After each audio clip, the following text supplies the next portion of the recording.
Kufuatia Yanga kushikilia msimamo wake wa kutocheza mechi hiyo ya dabi, inaweza kuwa nafasi kubwa kwa Simba kutoa ubingwa wa ligi kuu soka Tanzania bara msimu wa 24-25.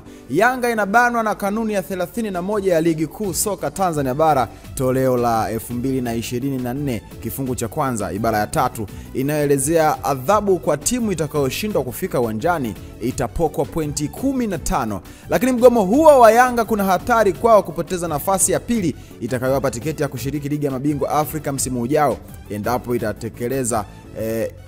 itateleza katika mechi zilizobaki kisha Azam ikafanya vizuri. Kanuni ya 31 ya ligi kuu bara toleo la 2024 kipengele cha kwanza kinasema, na nukuu, timu yoyote itakayokosa kufika uwanjani bila sababu za msingi zinazokubalika kwa TFF na TPLB au kusababisha mchezo usifanyike itakabiliwa na adhabu zifuatazo. Ibara ya kwanza, kipengele cha kwanza, kutozwa faini ya shilingi milioni 5, ambapo shilingi milioni 2.5 itachukuliwa na bodi ya ligi kuu na shilingi milioni 2.5 italipwa kwa timu pinzani. 1.2 kulipa fidia ya maandalizi waharibifu wote unaoweza kujitokeza. 1.3 kupokwa alama 15 katika msimamo wa ligi na viongozi waliosababisha jambo hilo watachukuliwa hatua zaidi za kinidhamu. Kipengele cha 3 ibara ya kwanza pia, endapo timu itakuwa na alama pungufu ya 15 itakuwa na alama hasi kwa kiasi kitachopungua kwenye msimamo wa ligi. 1.32 endapo timu itamaliza msimu wa ligi kuu ikiwa na alama hasi itaanza na alama hizo hasi katika msimamo kwenye msimu unaofuata wa hadhi yake. 14 itapoteza haki ya kuchukua gawio lake la mapato ya mchezo huo.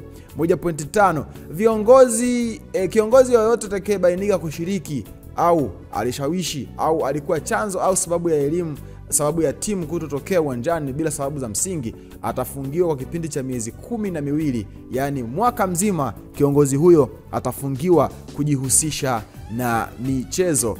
Hiyo ndio kanuni ambayo inambana sana Yanga endapo kama hatocheza mchezo dhidi ya Simba Sports Club, na hivyo itamfanya Simba aweze kuwa bingwa msimu wa 24-25 kwa mujibu wa kanuni. Sasa maoni ya wadau kama kawaida ni mengi sana kuhusiana na hiki kinachohusu kanuni kumbana Yanga endapo kama atashindwa kucheza mchezo wake dhidi ya watani wa jadi Simba Sports Club.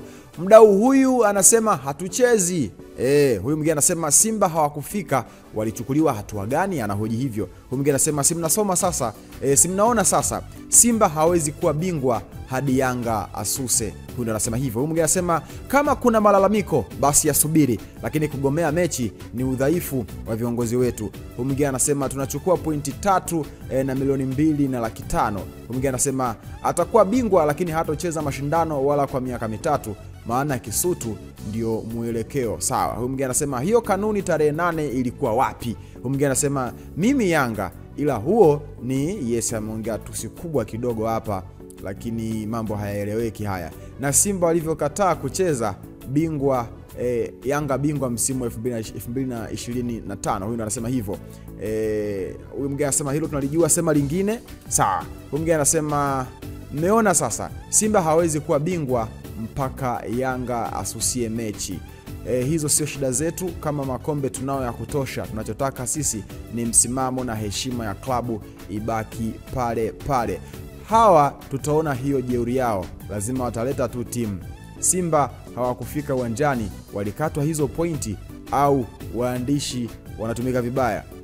Hiyo kanuni kwa nini isitumike tarehe 8? Maoni ni mengi sana ya wadau kuhusiana na taarifa hii kwamba Yanga wasipocheza dhidi ya Simba Sports Club, Yanga wasipocheza dhidi ya Simba Sports Club watapoteza ubingwa wao, na ubingwa utakwenda kwa mnyama Simba Sports Club msimu wa 24-25. Hii ni VOT Sports. Maoni yako ni yapi? Nione kwenye comment hapo chini, itakuwa swadakta sana. Mimi nitakuwa Mike Clef, msema chochote ni hivi ndio mimi usema.